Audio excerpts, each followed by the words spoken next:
Hello everyone, this is Ruben from Zcoin, and I'm here to give you some updates of what we're working on. We took a sort of a quick break over the sort of holidays and New Year's, and now we're starting to get back into the groove.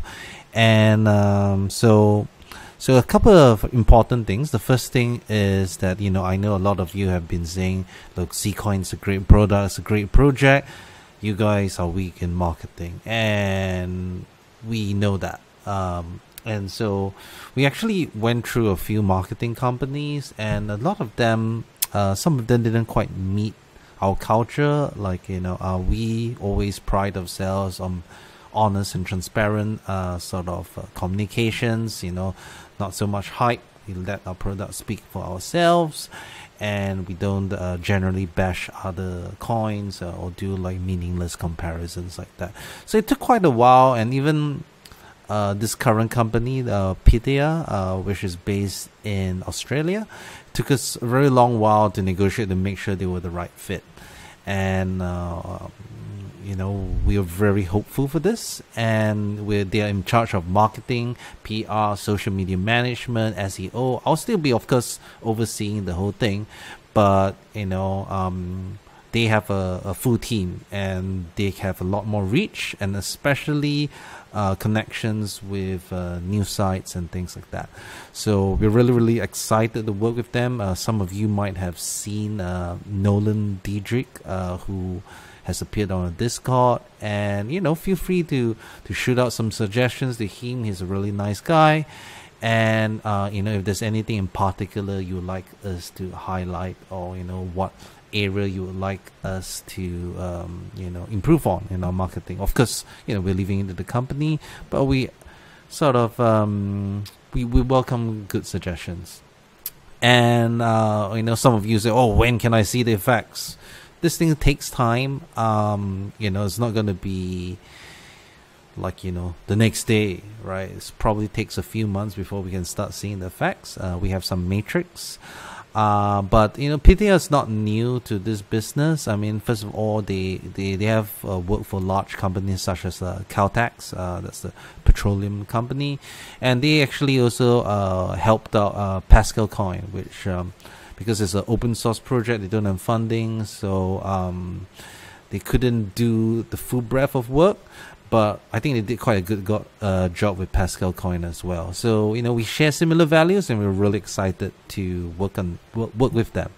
And hopefully you start seeing this in more consistent social updates and blog posts and news coverage. Yep. And the next thing is that Aaron, he actually went to Japan as well, more for a family holiday, but he met up with a lot of the local community, made some valuable contacts. If you've been following our Twitter or WhatsApp group, you'll be seeing that he's been posting a lot of pictures. I think it's just more of like letting the Japanese community know that we're around.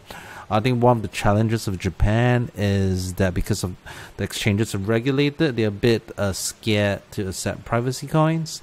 So we'll see how that goes. But it's great to see actually like fans of Zcoin in Japan. So that's really cool. Another thing is that a lot of you have been asking in the chats.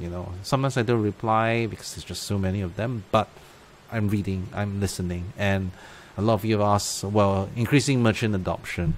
And as you're already aware, we already have a deal with Mongkut, which is a sort of a Thai company, to have it accepted in over 100 stores in Thailand. And it's just a small step, but we're working to use our strength in the region to expand more in the Southeast Asia region. So like Malaysia, Singapore, and all these other places where we are strong in, and we have our very good contacts here. And we can't disclose too much of how we're working them. I'm actually really excited about it. So hopefully it pans out. I'm actually quite hopeful, and we should know in the next 2 to 3 months. So fingers crossed. All right. So yeah, don't think that we're stopping here and just we don't care about merchant adoption. We do a lot, because if no one adopts us, there's no point, and we're not so convinced with the whole store of value sort of argument here, because we feel that Zcoin has to be used. Not necessarily why should it just fit in a store of value sort of role. Now on the development side, of course we have full Tor support for a long time, but some of you have said, well, why don't you make it easier, because not everyone knows how to turn on Tor. It's not difficult. But we realized that, hey, look, we want to make this as idiot proof as possible, and we kind of fed up of other coins who just have Tor protection, which doesn't really it's not really full protection. It doesn't do anything on the blockchain, and that's not how people identify you on the blockchain. But nevertheless, it's a good intermediary, and if we can make it easy to implement with a little switch to turn it off and on, why not? So hopefully we see that in the next few weeks. It's quite close, and then we can silence all these other coins that just have Tor integration and say, hey, we got it too. The other thing is that, so the Light Wallet implementation, I know a lot of you have been asking about this. Eisenzo has been completing this. Hopefully in the next few weeks we also would be seeing the release of this. I believe he told me it was working, and yeah, I haven't actually tested it out, so we'll see how that goes. SN has been completing the Insight server, and it's actually fully working right now. But it's so the Insight server is one of the building blocks for Light Wallet, and also like a better explorer. And it's actually fully working, but it's on the older version. And Paramin said, look, we want the newest version, so which requires some new commands to be built in, and SN is now coding this in. It's not particularly difficult, but it needs testing, and maybe again a few more weeks for this to come out. So we're really excited. So we are also looking we've already started development on mobile wallet. I mean, at first Paramin was looking at adapting Braid wallet. I mean, some of you have experience with Braid wallet, but because MTP version 2 is something that is coming quite soon, we realized that if we did the Braid wallet implementation now, we would have to re-implement the whole thing again. So he saw it was double work, so we might be looking more into like Copay and other sort of Light Wallet solutions. So we'll keep you posted on that. Also, so yeah, MTP version 2, or actually at the authors call it MTP version 1.2, they finally completed their paper, and it's really good news because first of all, the code is not significantly different. I did tell this in the previous update, and it solves all the known vulnerabilities. And if you take a look here, we have been officially acknowledged, so that's pretty cool as well. We organized the MTP Bounty Challenge to find ways to break MTP, and that sort of resulted in this MTP version 1.2, and we also funded work to make this come in faster. As to when this is going to launch, I'm not going to give exact dates. I do think it's possible in the first quarter, but yeah, fingers crossed. We've already started work on it, and Paramin is in charge of it and working with DJM on it. We're currently actually deciding between, because the reference implementation uses 2 gigabytes of RAM, which is quite a lot. No other, well, not that I know of, uses such a huge amount of RAM. And it actually, we're sort of debating between using 2 gigabytes of RAM or 4 gigabytes of RAM. We've actually tested it up to 7 gigabytes of RAM, and it still works on the GPU. Like, you can still mine it with a GPU, but with every increase in the size of the RAM, the header size gets bigger and the initialization time gets bigger. That means it takes longer to initialize. So we're trying to weigh sort of like future proofing versus having like just 2 gigabytes or 4 gigabytes. There's actually, when we were speaking to MTP authors, there was one suggestion that we should slowly have it increase with block time. That would really make it difficult for ASICs to develop, but it's a bit hard to find that magic number of how much increase that we actually need. So we're still thinking about it, but we've already started to do the groundwork to adapt our existing MTP code to MTP version 1.2. So yeah, that's really exciting. The other thing is that, so I mean, this paper should be published pretty soon, maybe over the next few days, and we'll link it on our website as well. There's been a few sort of differences from the original MTP. It's a bit technical, but you can take a look at it. And some of you have asked us, there was a sort of like rival, well, I wouldn't call it rival, sort of an alternative implementation called Itsuku, which was supposed to improve on MTP, which was done by Fabian Coho and all these other researchers. And but unfortunately, some people say, so are you going to implement Itsuku, or are you going to implement MTP version 1.2? We're going to stick with MTP version 1.2 because it seems that this skewed block cheating strategy, which this guy, which Dimitri and Alex sort of found, sort of makes Itsuku not as good as they originally thought. So they probably need to go back to the drawing board, and we're more comfortable adapting our code for MTP version 1.2 anyway. So that's great. So yep, that's MTP. And one of the interesting things is we started actually benchmarking to see how MTP version 2 works. And interestingly, when we increase the RAM size, it doesn't really have a huge effect on hashing power. So it's just a matter of the memory allocation. So that's quite good, I guess. And yeah, we'll keep you posted when we have something more concrete. But just to let you know, there is active development in this regard. The next thing that I want to say is that I did say that we hired 2 new developers. We're kind of finalizing papers still, but one guy that we can announce right now is this guy called, okay, I don't know how to pronounce it, Zachary Diebold. I'm sorry, Zach. I'll figure out how to pronounce it. He's actually from the same place as Tyke, as one of Tyke's friends, and he will be assisting Tyke mainly with the Zerocoin or Ethereum implementation. So, some of you may ask, well, what's that going along? If you take a look at the GitHub, there's been a lot of changes, but we can't implement it just yet because a lot of things are missing from Solidity. Solidity is the programming language in Ethereum, and he had to develop a lot of libraries from scratch. And Solidity as a language is still developing. So we're still working on it. Slightly delayed from what we thought. It seems to be more complex than what we thought, and hopefully Zach can help with that. So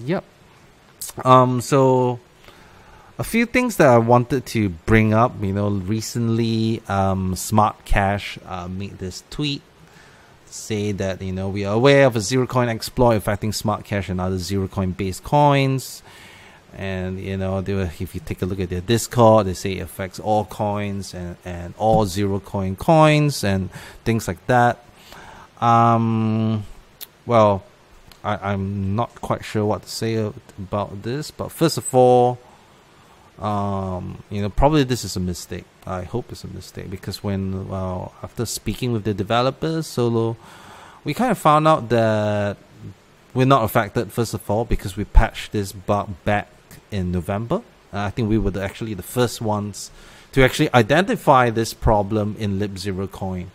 And what actually happened then was we did actually sort of make some vague references in our publications to say, please look at our libzerocoin. There are some interesting security updates. Please implement them.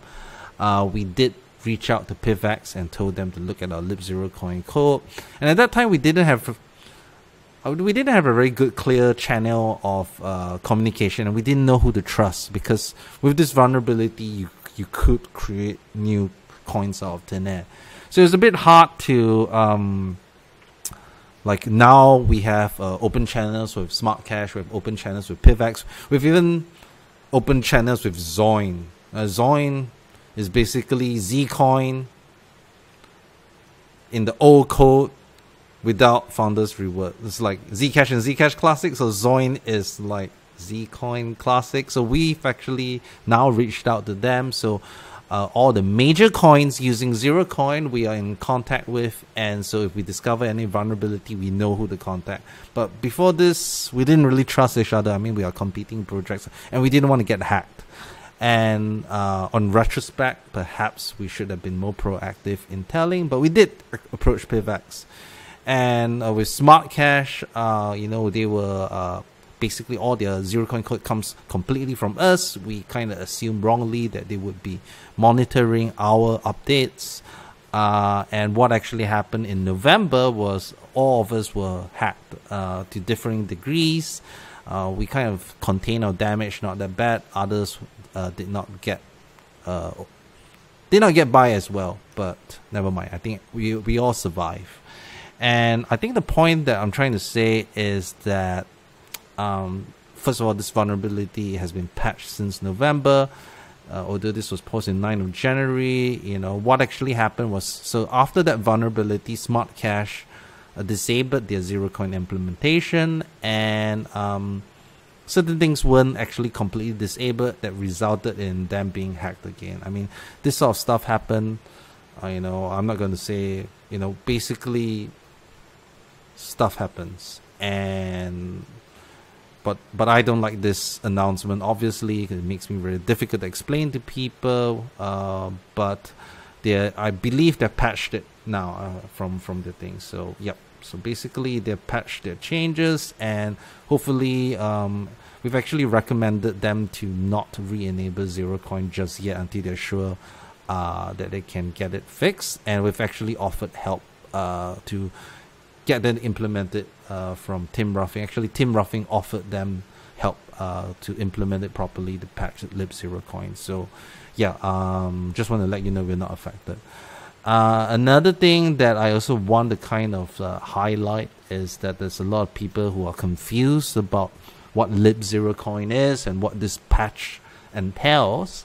So libzerocoin is it was the coin library that enables all the cryptographic functions. Basically, it's the mathematical stuff that makes Zerocoin possible.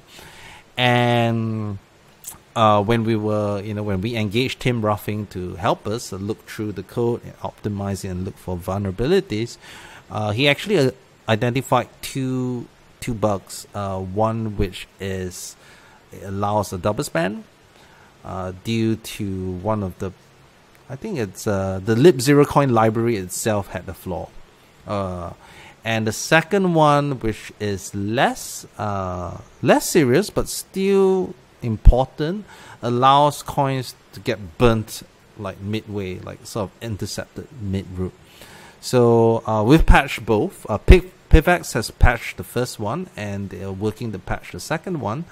And Smart Cash, because they disabled the Zerocoin, so I guess they're waiting for Zerocoin to stabilize before they re-implement it. And Zcoin has not yet patched, but they have been informed on this. So hopefully, from now on we have a more open communications that all these projects can work together to make libzerocoin better. But if you're from another project, please don't post things like that. And some people are also thinking like, oh, PivX was the one that found the vulnerability. No, I have the utmost respect for PivX, but no, we were the ones that found this first and disclosed it to them. So yep, basically that's it. And we are now all working together to make Zerocoin a better thing. And hopefully all the projects will, chip in and combine resources to properly audit Zerocoin. What else? So we are also hiring additional staff for Sigma. So yeah, we haven't forgotten about that. We are going to implement Sigma, and we are already interviewing some candidates which seem promising on this. So we'll keep you posted once we have locked down the hire. And some of you have also asked, so will we ever hide transaction amounts? That's a good question. There's actually a paper called Extended Zerocoin that allows this, but we need more research because we don't want to. It's a bit hard, you know. We don't want to sacrifice supply auditability just yet, and we have seen where, you know, sometimes like as what happened in Zcash, you know, when you hide the transactions amounts and you allow any denomination, it actually ironically identifies you, because let's say if you mint 0.7654, something that's really sort of unique, and then you redeem 0.7654 whatnot, because it's not fixed denomination, it looks it's a lot. You can kind of link the mint and the spend because you can see the amounts going up. So yeah, I mean, that's it in a nutshell. So other than that, there are a few things that we are seeking feedback from. So I know a lot of you have been saying, oh, why is your block time so slow? So we based it off Bitcoin because Zerocoin was originally designed for Bitcoin, and when we first implemented it, we didn't want to change things too much, especially because Zerocoin verifications take a while, and we don't want to have such a very short block time that will result in a lot of orphans and stuff like that. So I know other coins that implement Zerocoin might have a shorter block time, but we're taking a more prudent approach. So we are thinking, I don't know, this is still up in the air because it would require a hard fork. But you know, whether someone would like a block time of 3.5 minutes or 5 minutes, and we'll probably not bring it down to 1 minute because, you know, we want to make sure that the Zerocoin transactions propagate properly, and we do think that probably 3.55 minutes would be a good sort of in between. It doesn't take too long, and it doesn't you know, it's still a reasonable amount of security. So a lot of people say, why don't you change it to like a few seconds and whatnot? It actually does have some implications probably beyond the scope of this update, and I'll probably open a thread so that you guys can discuss this further. Another thing that is really important is what we call a tail emission. Now, I know some of you in the thread were really unhappy about this, like this Mr. Dolomite, to say that, you know, there will be more than 21 million Zcoins in existence and stuff like that. Yeah, and then I totally understand this. Like, you know, you want to see it as like, you know, so a deflationary nature. You want it to be like gold, right? So there's only like a finite amount of Zcoins. But at the same time, if you think about it, people are losing Zcoins. You know, they forget their wallets, they forget their, you know, their passwords, or stuff happens, and Zerocoins get lost.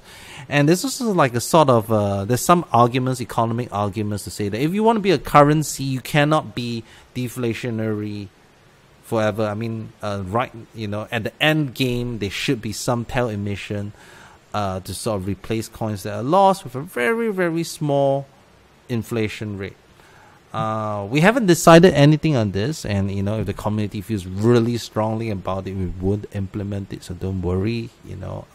But it is something to think about. Ethereum doesn't have, you know, it has a tail emission as well. Monero has a tail emission, and there's certain arguments as to why this is important. I'll probably make another trade on this, and we can discuss this in future. But yeah, you know, do think about it. I mean, I would say think more in the long term. Like, you know, in the short term, you would think, oh my god, you know, having a tail emission is a horrible idea. But I personally, I do think as a currency, there should be a very, very small amount of inflation to just replace coins that are lost. And you know, there will always be a mining reward. That means, you know, you don't transaction fees are not the only way for miners to make money when the block reward goes to zero. And I think that's really, really important. There should always be an incentive to mine, not just transaction fees. So we'll see. You know, I think there's a lot of arguments for and against, and I do think people should discuss it. Another thing that we want feedback on, which is smart contract capability. We've been looking at things like Qtum, Omni, and Rootstock. So there are a lot of, like, you know, we still want to maintain our branding as a privacy coin, right? And we want to make sure that the smart contracts fall in line with that without sacrificing too much of our privacy.